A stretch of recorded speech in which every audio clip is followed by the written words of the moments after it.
Assalamualaikum warahmatullahi wabarakatuh. Selamat pagi. Sebelumnya izin memperkenalkan diri. Nama saya Alfat Atala Akbar dari Teknik Infrastruktur Sipil dan Perancangan Arsitektur angkatan 2024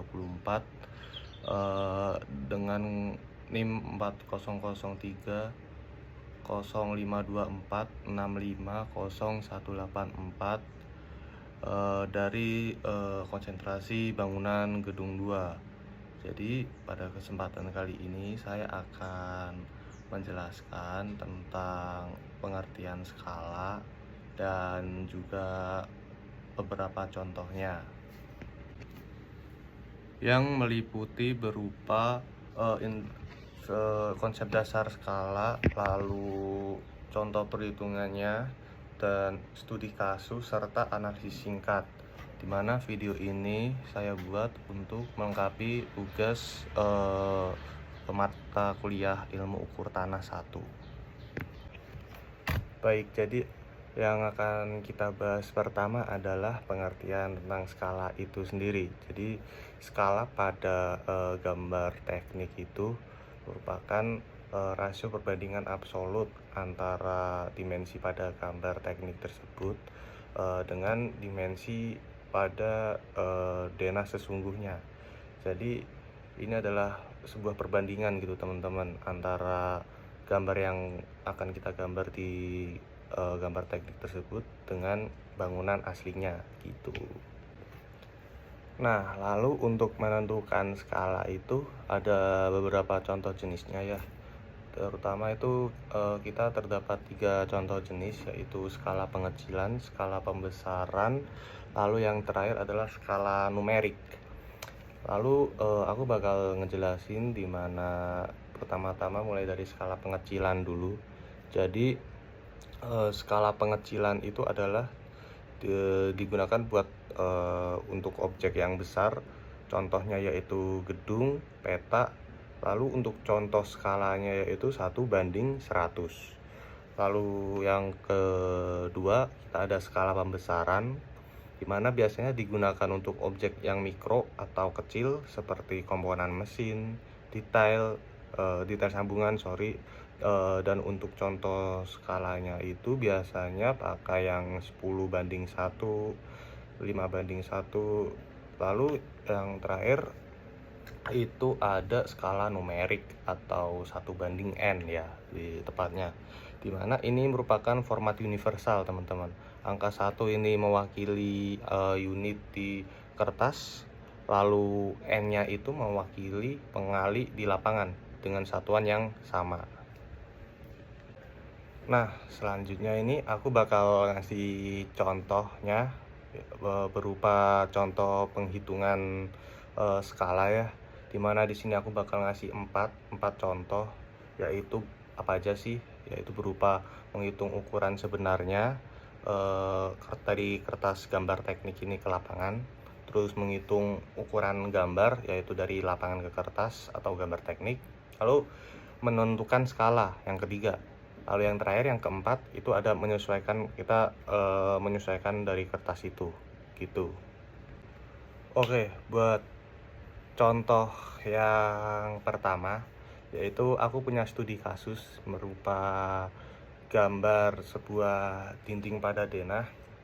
Dia punya panjang 5 cm nih misal, dan skala pada gambar itu dia itu 1:100. Nah, caranya gimana? Caranya yaitu adalah kita pertama identifikasi dulu teman-teman. Jadi di gambar ini dia tertera berupa ukuran 5 cm, lalu mempunyai skala 1:100 kan, seperti yang kita bilang tadi.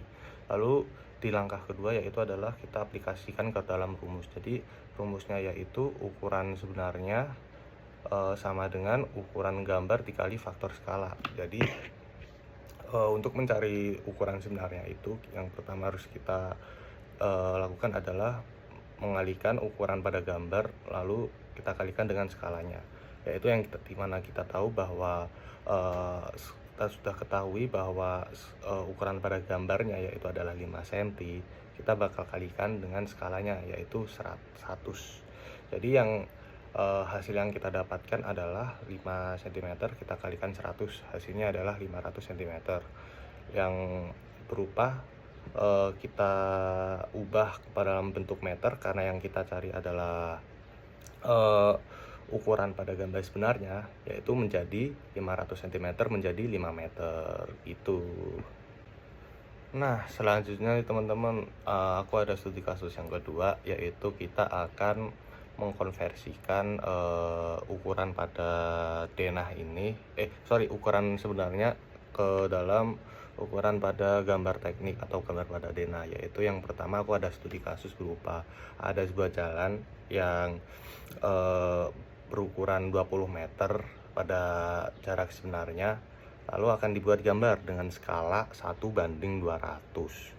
Ya, langkah pertama gimana? Sama seperti langkah pada studi kasus sebelumnya, yaitu kita bakal konversikan dulu ya, dimana 20 meter ini kita konversikan menjadi cm menjadi 2000 cm. Lalu cara ini kita konversikan itu penting ya teman-teman, supaya biar kita tahu panjang pada denahnya, itu denah gambar tekniknya. Nah, yang kedua itu adalah kita aplikasikan aja langsung, dimana dengan menggunakan untuk mencari ukuran pada gambar, yaitu dimana ukuran sebenarnya kita akan bagikan dengan skala. Nah, sebelumnya udah kita tahu nih ukuran pada sebenarnya itu yaitu adalah 20 meter kan, lalu kita konversikan menjadi cm menjadi 2000 cm. Nah, 2000 cm ini kita akan bagikan dengan skalanya berapa? Skalanya itu 200. Nah, udah ketemu nih, jadi 2000 dibagi 200 hasilnya adalah 10 cm. Jadi hasil akhirnya yaitu adalah untuk menentukan skala pada gambar ini yaitu 10 cm gitu teman-teman. Nah, untuk studi kasus berikutnya yang ketiga, yaitu kita akan menentukan jika skala denah dan skala sebenarnya itu diketahui ya. Jadi aku ada studi kasus berupa ada sebuah ruangan rapat berukuran 10 meter, tergambar sepanjang 20 cm di kertas. Jadi langkah pertama yaitu adalah kita konversikan dulu 10 meter menjadi cm, yaitu menjadi 1000 cm teman-teman. Lalu yang cara kedua yaitu adalah kita bagi, dimana skala pada gambar kita bagi pada skala sebenarnya ya. Jadi 20 cm kita bagi 10.000 cm. Jadi keduanya ini dibagi 20 teman-teman. Hasil akhirnya yaitu menjadi kita dapatkan skalanya adalah 1:50. Jadi dibagilah teman-teman, untuk skala pada gambar kita bagi dengan skala pada sebenarnya. Hal itu akan kita dapatkan skalanya berapa gitu. Nah, pada studi kasus yang selanjutnya atau yang terakhir nih, yang keempat, kita akan menentukan skala dengan kertas yang sudah kita tentukan teman-teman. Jadi contohnya aku punya contoh menyesuaikan dengan kertas ukuran A3.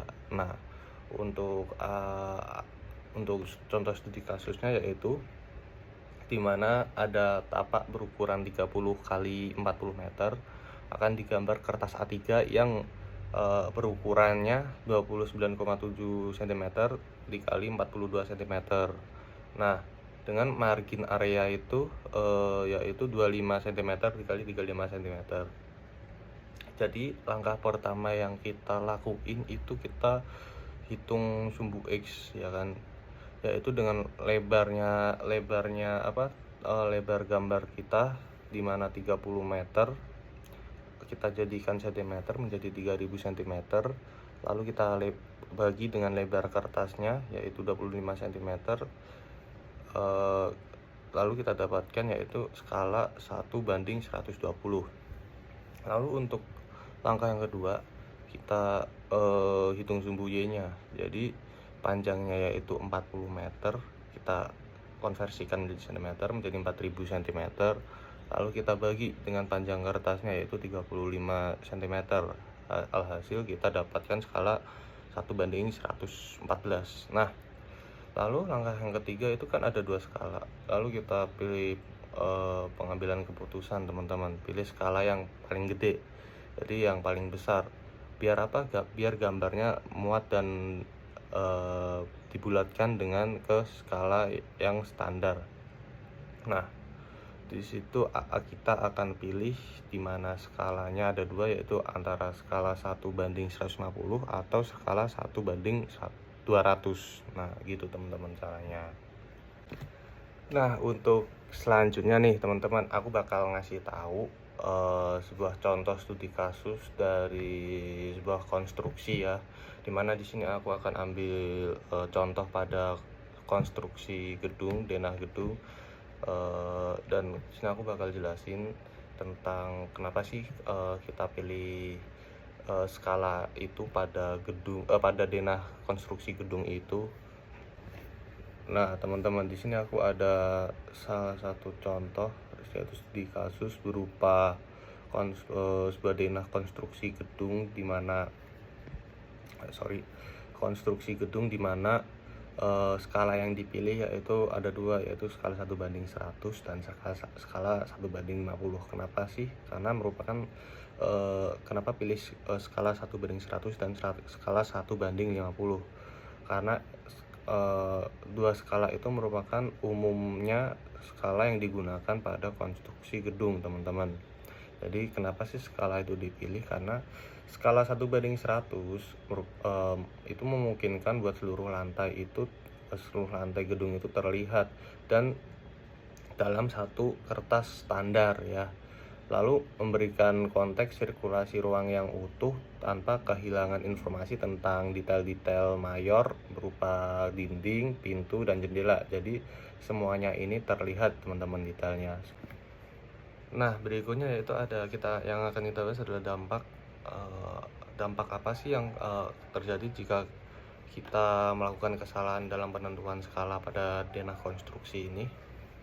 Ada banyak sebenarnya, teman-teman, dampak resikonya. Yaitu yang pertama ada kesalahan ukuran dan jarak, dimana kita akan salah dalam menentukan ukuran dan juga jarak dari denah konstruksi itu, yang dimana akan menjadi tidak akurat dan perbandingan yang digunakan akan salah. Lalu yang kedua yaitu ada kesalahan dalam perencanaan konstruksi, dimana dalam gambar teknik itu atau perencanaan sebuah bangunan, kesalahan skala akan menyebabkan ukuran struktur yang tidak sesuai dimana dengan desain yang seharusnya gitu.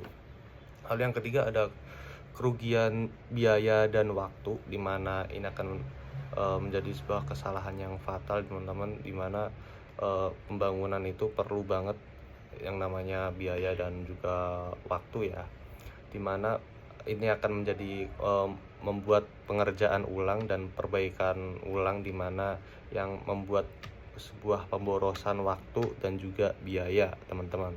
Yang berikutnya yaitu ada resiko keselamatan, dimana pada proyek teknik sipil itu skala itu sangat mempengaruhi kekuatan atau mutu pada sebuah struktur itu. Jadi sehingga jika terjadi sebuah kesalahan maka akan berpotensi menimbulkan bahaya pada keselamatan pekerjanya, begitu teman-teman. Lalu yang berikutnya adalah hubungan skala dengan ketelitian pada pengerjaan konstruksi, di mana skala ini sangat penting ya, dimana jika hubungannya skala dengan ketelitian yaitu adalah untuk menentukan toleransi kesalahan, teman-teman. Jadi pada skala besar kesalahan kecil itu akan terlihat dengan jelas, dimana sehingga pekerjaan harus dilakukan dengan cara yang presisi.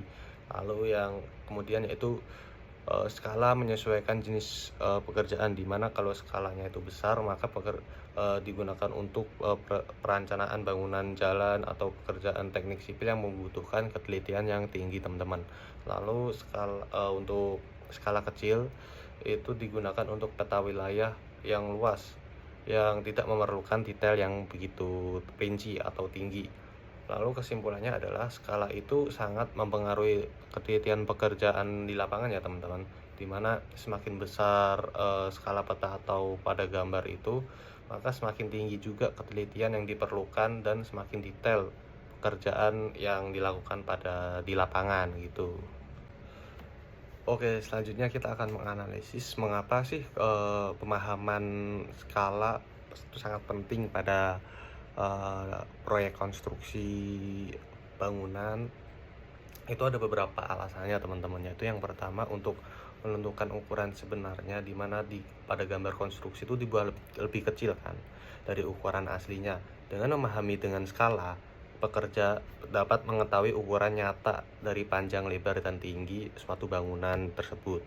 Lalu yang kedua yaitu untuk menghindari kesalahan pelaksanaan di lapangan, dimana jika skala itu salah dibaca ya teman-teman, maka itu ukuran pondasi, kolom, jalan, dan atau elemen struktur lainnya itu bisa salah, sehingga itu tidak sesuai dengan perencanaan yang sudah direncanakan gitu, dan itu akan berakibat fatal pada konstruksi bangunan. Lalu yang ketiga itu menjamin ketepatan pada pekerjaan dan atau ketelitian pekerjaannya teman-teman. Jadi pemahaman skala ini membantu pekerja untuk memahami, melakukan pengukuran yang lebih akurat, sehingga hasil konstruksi yang sesuai gambar rencana itu teman-teman, supaya lebih akurat ya dalam pengerjaannya. Nah, selanjutnya yaitu kita akan membahas resiko teknis dan finansial pada kesalahan skala di di struktur bangunan. Yaitu kita pertama ke resiko teknis dulu ya. Dimana yang pertama resiko teknisnya yaitu tentu akan terjadi kesalahan dimensi struktur, dimana ukuran-ukuran seperti pondasi, kolom, balok, atau elemen yang lainnya itu tidak akan sama ya dengan ukuran pada bangunan aslinya yang direncanakan. Lalu yang kedua yaitu adalah ketidaksesuaian dengan posisi bangunan, di mana tata letak bangunan itu dapat bergeser dari posisi yang harusnya di lapangan. Lalu yang ketiga tentu saja kegagalan struktur ya teman-teman. Jika ukuran struktur tidak sesuai dengan desain, lalu kekuatan, mutu, stabilitasnya tidak sesuai dan dapat berkurang, sehingga potensi menimbulkan kerusakan atau kegagalan struktur itu pasti terjadi ya teman-teman. Lalu yang berikutnya yaitu adalah risiko finansial, di mana akan terjadi biaya perbaikan atau pembongkaran jika terjadi seperti yang sudah kita bahas tadi, seperti kegagalan struktur, di mana tentu kita akan bongkar lagi ya.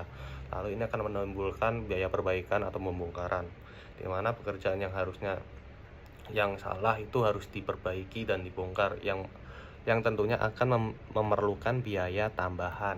Nah, selanjutnya setelah terjadi biaya perbaikan dan pembongkaran ini, akan terjadi pemborosan material juga teman-teman, di mana kesalahan ukuran itu dapat menyebabkan penggunaan material yang berlebihan dan tidak sesuai dengan kebutuhan yang ada di lapangan ya teman-teman.